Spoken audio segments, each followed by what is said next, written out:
杨开，你入门3年，147场挑战无一获胜，此次以名相搏，境界却毫无提升，你图什么？乱柿子，随便你。废物，还是早点逐出师门为好。Hai, selamat datang kembali di channel Min-er Donghua. Kali ini kita akan melanjutkan cerita Donghua, Martial Peak. Nggak pakai lama lagi, langsung aja kita ke ceritanya. Check it out. Melihat ke belakang mereka berdua, Liu Qing sedikit mengernyit. Dengan ekspresi menghina di wajahnya, dia perlahan menggelengkan kepalanya. Mengandalkan kekuatan eksternal bukanlah kemampuan Anda. Saat dia mengatakan ini, kecepatannya tiba-tiba meningkat. Jelas tidak mau ketinggalan dari yang lain. Jarak 50 mil pun tidak terlalu jauh dan hanya membutuhkan lebih dari separuh waktu untuk membakar dupa. Mereka bertiga tiba di danau Pojing satu persatu. Yang Ke mendarat di timur, Yang Zhou mendarat di barat, dan Liu Qing mendarat di tengah. Hingga saat ini, Yang Ke punya waktu untuk melihat baik-baik tuan muda nomor 1 di Zhongdu yang dirumorkan dia mengenakan pakaian biru. Dia tidak mewah atau vulgar. Dia tidak tahu, hanya sekitar 26 atau 27 tahun. Tubuhnya seperti pedang, tidak kekar, tetapi tubuhnya mengandung kekuatan yang tidak dapat diabaikan oleh siapapun. Ekspresinya adalah acuh tak acuh.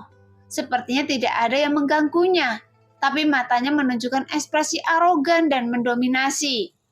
Kesombongan semacam ini bukanlah kepura-puraan, melainkan ekspresi alamiah dari orang kuat yang sudah bertahun-tahun menduduki posisi teratas, seolah-olah sedang berdiri di atas awan menghadap rakyat jelata. Setelah reaksi singkat, Yang Ke menyadari sesuatu. Meskipun wilayahnya hanya berada di atas kenaikan abadi tingkat ketiga, itu tentu tidak sebanding dengan prajurit batas kenaikan abadi tingkat ketiga biasa. Tapi kekuatan sejatinya hanya dapat diketahui selama pertarungan. Memikirkan kata-kata berani yang diucapkan pria ini sebelumnya, Yang Ke tersenyum sedikit. Tapi gerakan halus ini menarik perhatian Liu Qing. Matanya yang tidak terlalu energik tetapi sangat cerah. Kemudian dia menatap Yang Ke dan kesadarannya menyapu dengan tidak hati-hati. Alis Yang Ke tidak bisa menahan kerutan dan wajahnya tampak sedikit tidak senang. Meskipun tindakan pihak lain kemungkinan besar tidak menimbulkan ancaman apapun baginya. Dan bahkan dapat dikatakan bahwa tindakan tersebut tidak berbahaya. Menggunakan kesadaran spiritual untuk memata-matai orang lain secara terang-terangan masih merupakan tabu tidak tertulis. Jadi hal ini kemungkinan besar akan menimbulkan perselisihan yang tidak perlu. Jadi kebanyakan orang tidak akan melakukan hal seperti ini. Tapi Liu Qing melakukan ini hanya karena dia tidak peduli dengan Yang Ke. Benar saja, setelah kesadaran spiritual melanda, Liu Qing berhenti memperhatikannya dan hanya berdiri diam sendirian. Sehingga terlihat sangat mencolok. Lagi pula tidak ada yang tahu mengapa dia datang ke sini kali ini. Di tepi danau Pojing, sekelompok orang telah tiba lebih awal. Itu adalah bos Yang Wei. Setelah melihat Yang Ke dan Yang Zhou, dia hanya mengangguk ringan lalu menatap Liu Qing. Matanya bersinar dan energi aslinya bergerak sedikit. Rumor mengatakan bahwa setelah Yang Wei kembali ke Zhongdu, dia bertempur dengan Liu Qing. Tetapi tidak ada yang tahu hasil akhir dari pertempuran itu. Sekarang kedua belah pihak bertemu kembali, jadi tentu saja akan ada percikan api. Anda sudah berada di alam gerakan abadi tingkat kedua. Tuan muda berlatih begitu cepat.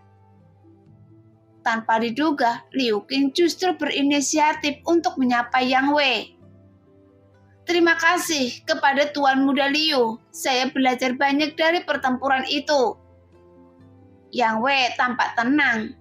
Liu Qing mengangguk sedikit dan berkata dengan tenang.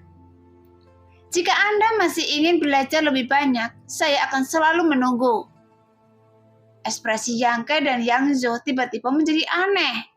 Mereka saling memandang dari jarak jauh dan keduanya bisa melihat makna yang dalam di mata satu sama lain. Keduanya tidak bertukar kata sedikit pun, namun makna di balik kata-kata mereka sangat menarik. Tampaknya seperti rumor yang beredar, Yang Wei kalah dalam pertempuran dengan Liu Qing. Kemungkinan besar merupakan kekalahan yang membawa malapetaka.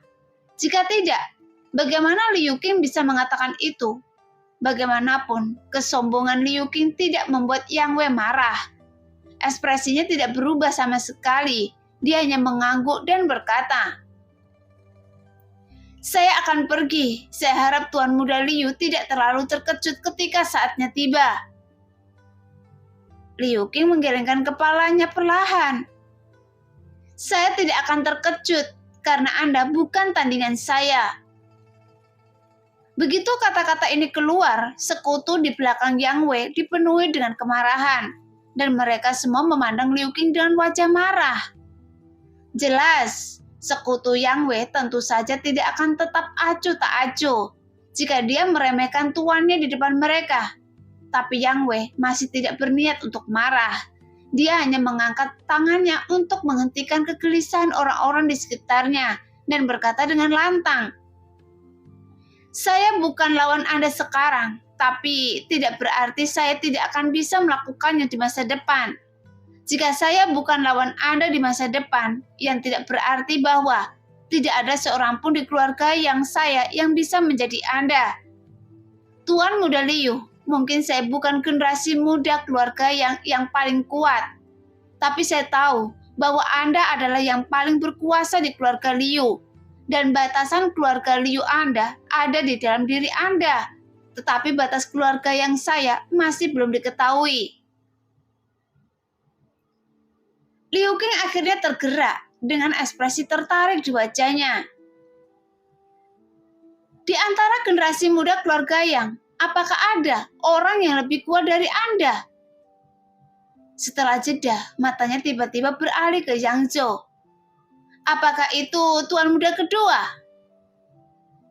"Hei!" Yang Zhou tidak bisa menahan senyum pahit. "Tuan Muda Liu bercanda. Dibandingkan dengan Bos Wei, saya tidak bisa melakukannya. Kalian berbicara tentang diri Anda sendiri, jangan libatkan saya." Liu Qing terkekeh pelan. "Jika bukan Tuan Muda kedua, siapa lagi yang bisa melakukannya? Dari generasi muda keluarga yang Anda, hanya Anda dan Tuan Muda kedua yang lebih kuat." Dia menggelengkan kepalanya perlahan, dan saat berbicara dia melirik Yang Ke dan tidak peduli. Yang Wei yang selalu teliti dan kesepian tiba-tiba tertawa keras. "Tuan Liu, karena Anda tidak tahu, itu berarti Anda memang bukan tandingannya." Ekspresi Liu Qing menjadi tenang dan dia memandang Yang Wei dari kejauhan. Tapi dia tidak mengerti mengapa dia begitu yakin. Tetapi setelah memikirkannya, dia tidak tahu siapa di keluarga yang bisa mengalahkannya.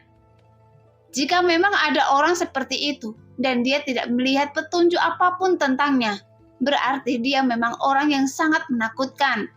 Karena mampu menipu mata sendiri sudah menjadi nilai plus. "Tuan Muda, saya harap apa yang Anda katakan itu benar," kata Liu Qing dengan suara yang dalam. "Tunggu dan lihat saja." Yang Wei mengangguk ringan. Yang Ke telah menonton dengan mata dingin dan tidak menyelah, tetapi dia selalu merasa bahwa mata Yang Wei meliriknya beberapa kali secara sengaja atau tidak sengaja. Tapi apa yang dilihat kakak laki-lakinya yang membuat Yang Ke diam-diam curiga. Setelah menunggu beberapa saat, Huo Xincheng tiba dengan sejumlah besar orang, dan demikian pula orang-orang Yang Zhou juga berkumpul di sekelilingnya. Ketika orang-orang ini tiba, Yang Zhou jelas merasa lega dan diam-diam menurunkan kewaspadaannya. Baru saja dia jelas khawatir Yang Wei akan menyerangnya saat dia sendirian. Meskipun selalu ada prajurit darat yang menjaganya, masih agak berbahaya untuk datang begitu tergesa-gesa. Pada pukul 3 pagi, semakin banyak orang berkumpul di Danau Pojing. Yang Kang, Yang Sen, dan Yang Ning juga datang bersama orang-orangnya satu demi satu. Setelah sekian lama persiapan dan perekrutan, sekilas mereka bisa tahu betapa besarnya bantuan yang dimiliki keenam bersaudara itu. 3 orang yang datang lebih dulu membawa pasukan yang hampir sama, dan meskipun ada beberapa perbedaan kekuatan, hal itu tidak terlihat jelas. Sedangkan 3 orang yang datang kemudian tidak diragukan lagi lebih buruk. Meskipun ketiga orang ini memiliki murid dari 8 keluarga sebagai sekutu, sulit bagi mereka untuk mengumpulkan banyak bantuan. Jika karisma dan koneksi mereka tidak cukup baik, ketika mereka menyadari hal ini, wajah Yang Kang dan yang lainnya tiba-tiba berubah menjadi jelek. Karena bahkan Yang Ke yang awalnya dianggap oleh semua orang tidak dapat bertahan hidup pada malam pertama, sekarang berada di depan mereka. Jika ini terus berlanjut, situasinya mungkin akan semakin buruk. Mereka bertiga diam-diam berpikir bahwa setelah kembali kali ini, mereka harus memperkuat ritme perekrutan dukungan. Setidaknya jangan biarkan Yang Ke memimpin. Tidak hanya 6 bersaudara dari keluarga yang berkumpul di Danau Pojing, namun para pejuang yang keluar dari kota perang untuk menyaksikan kegembiraan juga membentuk lingkaran besar di sekitar Danau Pojing.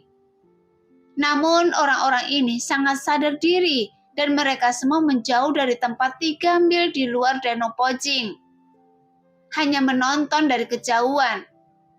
Tidak ada yang akan bercanda dengan kehidupan mereka sendiri. Dengan begitu banyak orang kuat berkumpul, begitu mereka terlibat, mereka mungkin tidak tahu bagaimana mereka akan mati. Bahkan sepasang saudara perempuan yang berada di lobi penginapan sebelumnya juga berkumpul di antara mereka, memandang jauh ke arah Yang Ke. Setelah beberapa bulan tidak bertemu, pria ini menjadi jauh lebih kuat. Mungkin karena perubahan status, dia kini lebih menawan dan agresif dari sebelumnya. Salah satu dari 2 saudara perempuan itu memiliki cahaya aneh di matanya dan melihat ke sana dengan ekspresi mempesona di wajahnya. Suasana hati ini juga secara tidak langsung mempengaruhi yang lain, membuat jantungnya berdetak lebih cepat. Dia menggigit giginya dengan ringan, menarik nafas dalam-dalam.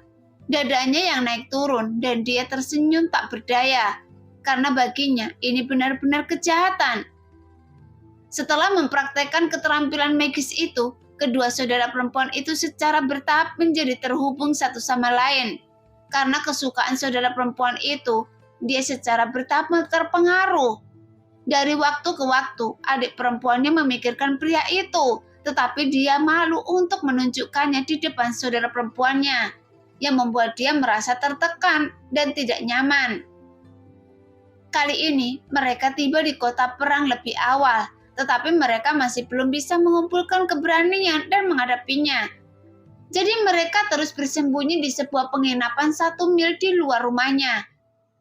Sering melihat keluar jendela untuk melihat apakah dia akan pergi dari rumah besar itu. Namun setelah menunggu sekian lama, dia tidak pernah muncul. Tapi akhirnya mereka melihatnya hari ini dan mereka hampir melewatkan kesempatan ini. Meskipun harus sangat berhati-hati. Memikirkan kepalsuan dirinya sendiri, wanita itu merasa sedikit kesal. Seperti adik perempuannya, semua kesukaannya tertulis di wajahnya dan tidak perlu menyembunyikannya. Hei, tidakkah kalian berdua pergi ke sana dan membantunya? Pria yang tadi bertanya sambil terkekeh. Apa yang bisa kami bantu? Kami hanya bertiga. Peran apa yang bisa kami mainkan dalam adegan sebesar ini? Hei, jadi sulit membesarkan wanita dan penjahat. Saya seharusnya tidak bersama Anda. Pria itu sangat tertekan. Jika dia tahu itu adalah adegan besar, dia seharusnya membawa semua orang keluar dari penginapan. Sekarang hanya ada 3 orang sekarang dan mereka semua berada di ranah Yuan sejati. Jadi mereka benar-benar tidak dapat membuat perbedaan apapun. Pada saat ini, waktu berlalu dengan lambat, dan semua orang diam-diam menunggu kemunculan kumpulan harta rahasia. dan bahkan menebak-nebak bagaimana keluarga yang akan menginvestasikan 1000 harta rahasia di sini. Yang Ke juga diam-diam mengamati. Kesadaran kuat yang lebih unggul dari semua orang di sini selalu memeriksa pergerakan ke segala arah. Bagaimanapun ada banyak master yang bersembunyi di tengah kerumunan, menyaksikan kegembiraan. Menyadari hal ini, Yang Ke diam-diam merasa khawatir. Para master ini mungkin tidak ada di sini untuk menyaksikan kegembiraan, tetapi orang-orang kuat dari 8 keluarga sedang mengamati apa yang terjadi di sini. Sekarang di dasar danau cermin pecah, masih terdapat beberapa fluktuasi energi yang tidak jelas yang datang. Namun fluktuasi halus semacam ini sangat sulit dideteksi oleh Yang Ke, apalagi orang lain. Tampaknya beberapa harta karun rahasia telah lama tersusun di dasar danau dan hanya akan muncul ketika saatnya tiba. Menyadari hal ini, Yang Ke sedikit mengangkat sudut mulutnya, tapi dia tidak berbuat banyak. Dia hanya mengetahuinya dengan baik. Lagi pula, waktu yang disepakati segera tiba, dan semua orang yang berkumpul di sekitar Danau Pojing, mau tidak mau, diam-diam mengumpulkan kekuatan mereka, siap untuk keluar kapan saja. Mereka mengawasi 6 arah dan mendengarkan ke segala arah. Tidak hanya mencari lokasi di mana harta rahasia itu akan muncul, tetapi juga memperingatkan mereka akan pergerakan musuh. Untuk merebut harta rahasia, pasti akan ada pertempuran dan keluarga yang ingin menggunakan metode ini untuk merangsang kemajuan dalam pertempuran untuk merebut warisan. Berbeda dari semua persepsi Yang Ke, 5 murid keluarga yang lainnya berdasarkan tebakan mereka sendiri mengarahkan pandangan mereka ke danau cermin pecah dari waktu ke waktu dan mendaftarkan danau ini sebagai area penjagaan utama.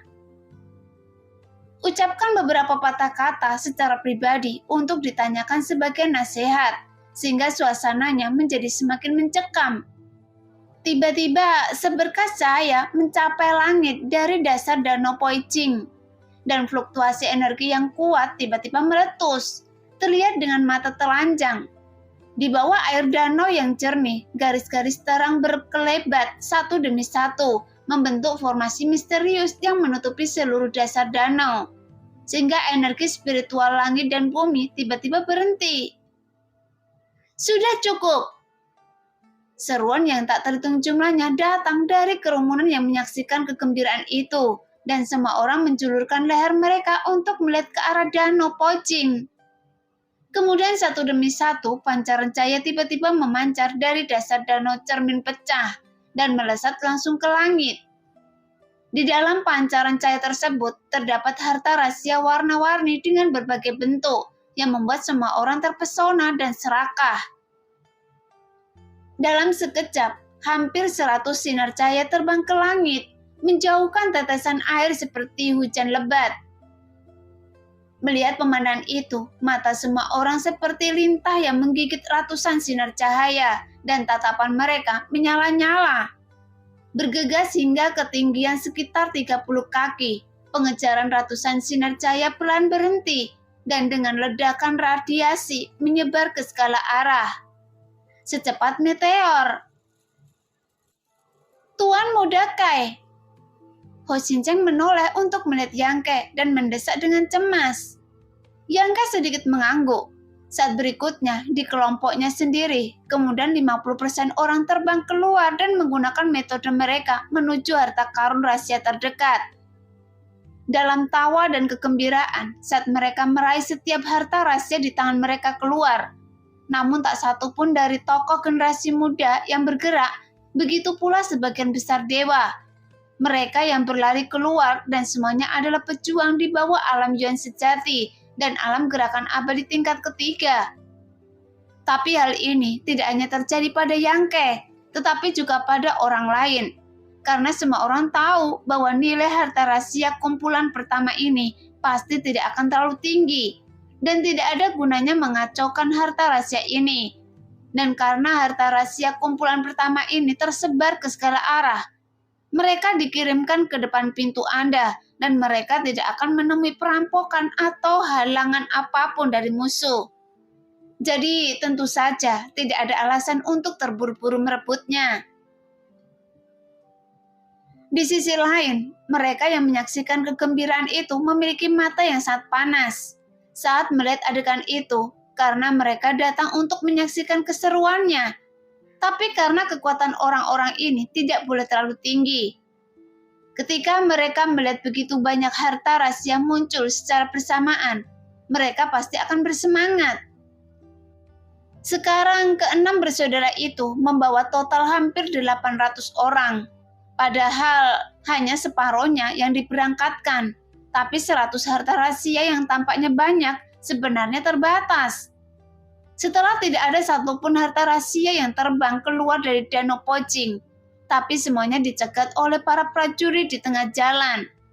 Setelah para prajurit yang telah merebut harta rahasia kembali ke kamp mereka, semua orang di samping tersenyum karena kumpulan harta rahasia pertama hampir dibagi secara damai di antara 6 pihak, dan tidak ada pertempuran yang layak yang terjadi.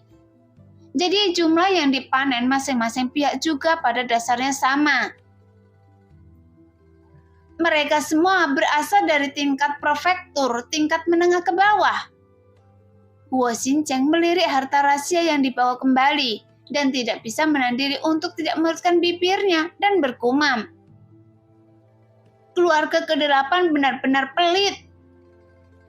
Han Xiuqi tanpa acuh tak acuh merapikan rambut patah di sekitar telinganya dan berkata, "Tuan Huo, Anda berasal dari keluarga super dan tidak memahami kesulitan prajurit kelas bawah. Harta rahasia ini mungkin tidak berarti apa-apa bagi Anda, tetapi bagi orang lain, mereka bisa memberi mereka banyak kekuatan." Huo Xincheng terkekeh. Cantik, mengatakan ini di luar jangkauan. Meskipun saya dari keluarga Huo, kita juga sekutu sekarang. Masalah ini layak untuk didiskusikan. Jadi mari kita bicara baik-baik setelah ini terjadi. Han Xiuqi segera terdiam dan menatap Yang Ke dengan memohon, berharap dia bisa mengatakan sesuatu untuk menghentikan Huo Xincheng yang melecehkannya. Alis Yang Ke berkerut seolah sedang berpikir keras. Matanya selalu menatap formasi misterius di bawah danau cermin rusak. Garis-garis bersinar terus memancarkan cahaya, dan dasar danau cermin yang pecah berkilauan hampir pada saat yang sama. Ketika Huo Xincheng selesai berbicara, hampir 100 sinar cahaya keluar dari dasar danau.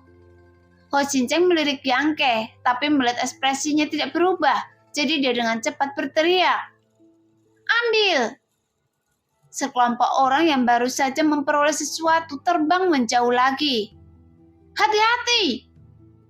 Yang Ke tiba-tiba memperingatkan, yang membuat semua orang masih tenggelam dalam kegembiraan merebut harta rahasia.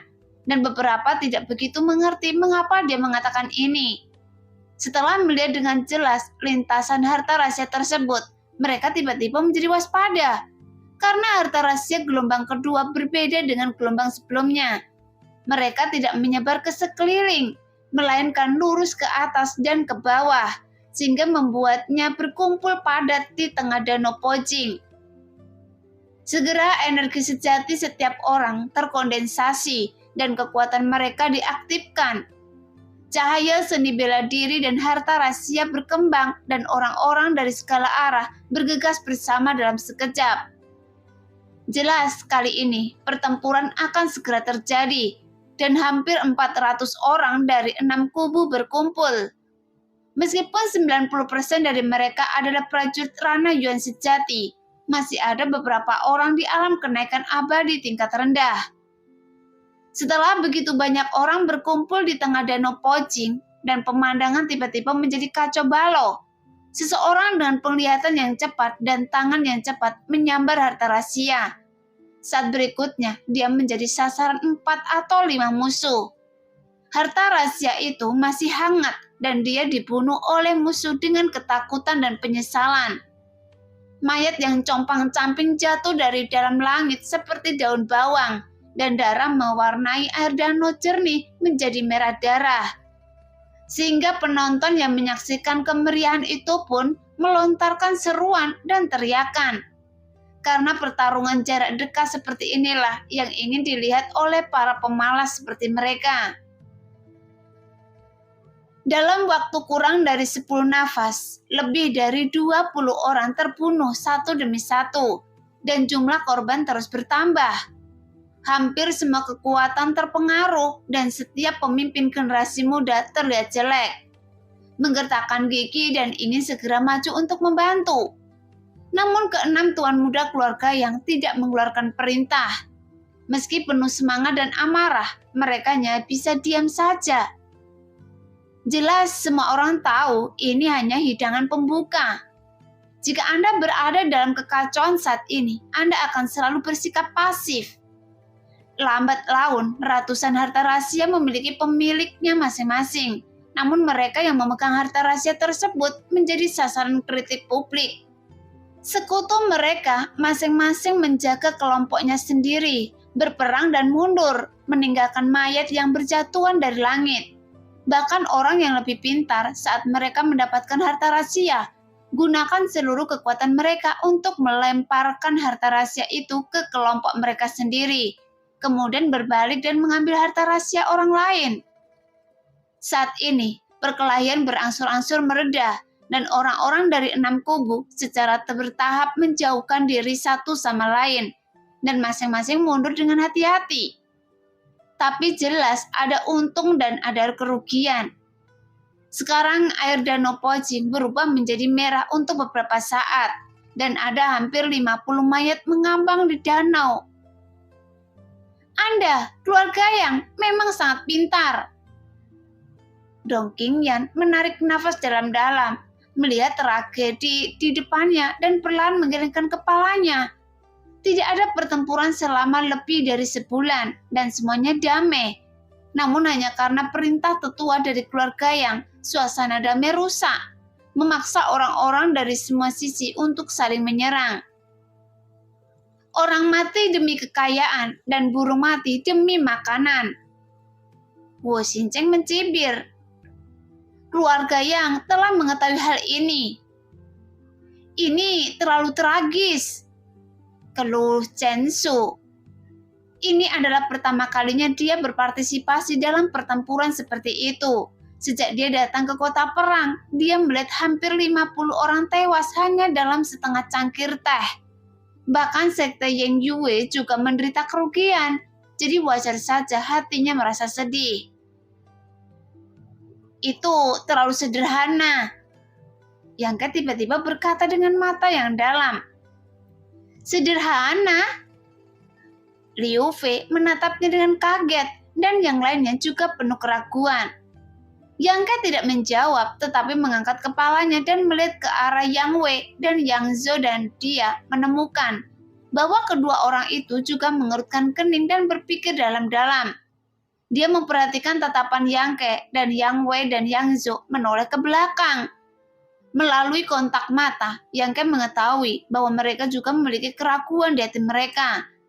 Jika proses perampasan harta rahasia kali ini benar-benar seperti ini, maka itu akan terlalu sederhana. Keluarga yang tidak mungkin melakukan ini. Para pemimpin senior keluarga yang sekarang berharap sebanyak mungkin orang akan mati. Jadi bagaimana mereka bisa membiarkan 1000 harta rahasia muncul dengan cara ini? Jika ini terus berlanjut selama keenam pihak mencapai konsensus, harta rahasia ini dapat dibagi secara damai. Tentu saja hal ini tidak mungkin terjadi. Yang Ke memikirkan hal ini, Yang Wei dan Yang Zhou juga memikirkannya. Jadi tidak peduli siapa mereka bertiga, mereka semua memikirkan apa yang akan terjadi selanjutnya. Karena pertarungan untuk mendapatkan ahli waris adalah pertarungan kecerdasan dan keberanian. Tapi jika keberanian buta dan kekurangannya strategi tidaklah cukup untuk mencapai kesuksesan. Gara-gara ada yang tewas, suasana di kubu 6 pihak ini dipenuhi asap. Mereka saling memandang dingin dari kejauhan, tinggal menunggu konfrontasi selanjutnya untuk menyelesaikan dendam lama dan baru bersama-sama. Nilai kumpulan ini sedikit lebih tinggi, tapi masih belum terlalu bagus. Huo Xincheng memeriksa harta rahasia yang telah direbut kembali oleh orang-orang itu dan menggelengkan kepalanya terus-menerus. Di mata Tuan Huo, kecuali harta rahasia tingkat surga dan tingkat mendalam, semua harta rahasia lainnya adalah sampah. Bahkan jika itu tingkat surga, setidaknya mereka harus berada di tingkat menengah dari tingkat surga sebelum mereka bisa masuki matanya. Kita tidak akan mengambil tindakan saat kelompok berikutnya muncul. Yang Ke tiba-tiba berbicara. Apa? Huo Xincheng tertegun. Tidak mengambilnya. Yang Ke menoleh ke arahnya. Jika Anda berbicara lebih keras, mereka semua akan mendengar Anda. Huo Xincheng tidak bisa menahan diri untuk tidak terlihat malu dan merendahkan suaranya. Mengapa kita tidak merampok? Jika Anda tidak merampok, Anda hanya akan menguntungkan orang lain. Tidak hanya Huo Xincheng yang bingung, bahkan keempat gadis dari istana Wanhua juga curiga. Dalam konfrontasi tadi, seorang murid perempuan dari istana Wanhua juga meninggal. Semua orang menahan amarah mereka dan bersiap untuk membalas dendam. Jadi pada saat ini, kata-kata Yang Ke tentu saja agak sulit bagi mereka untuk memahami bahwa dia tidak akan mengambil bagian pada gelombang ini. Mari kita lihat situasinya. Yang Ke menggelengkan kepalanya. Jika tebakan saya benar, kumpulan harta rahasia berikutnya yang muncul seharusnya adalah harta tingkat prefektur bermutu tinggi. Jika Anda tidak merampoknya, kerugiannya tidak akan besar. Tetapi jika Anda melakukannya, mungkin ada variabelnya. Mendengar apa yang dikatakan, meski semua orang masih sedikit bingung, mereka tidak bisa berkata apa-apa lagi. Tapi mereka semua diam-diam merasa bahwa Yang Ke agak terlalu berhati-hati. Setelah menunggu beberapa saat, cahaya formasi di dasar danau kembali menyala, dan air danau yang berwarna merah cerah pun tampak sedikit seram, hingga membuat kulit kepala orang mati rasa. Dengan pengalaman 2 kali pertama, semua orang tahu bahwa harta rahasia gelombang ketiga akan segera muncul untuk pertempuran yang akan datang. Para penonton sangat menantikannya, masing-masing mencari sudut dan posisi yang baik, menunggu pertunjukan untuk terungkap. Namun orang-orang di pihak Yang Ke telah menerima perintahnya, dan meskipun mereka melihat ke dasar danau dengan penuh semangat, mereka tidak punya ide apapun. Di sisi lain, Yang Kang dan yang lainnya bersiap untuk melakukan sesuatu yang besar. Segera ratusan sinar cahaya keluar lagi dan 100 harta rahasia lainnya muncul. Ayo, bunuh siapapun yang berani merampok. Yang Kang berteriak dan orang-orang di sekitarnya segera berangkat. Di saat yang sama, Yang Shen dan Yang Ying hampir memberikan perintah yang sama.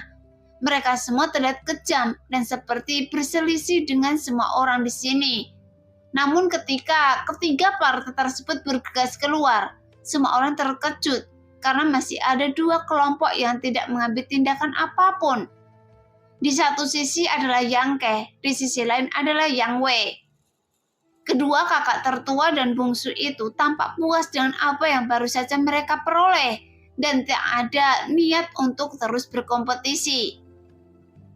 Apa yang mereka lakukan? Kenapa mereka berdua tidak bergerak? Teriak para penonton.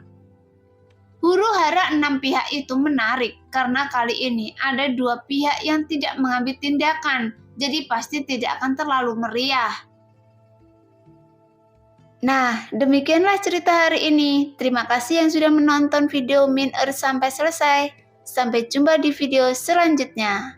Bye-bye.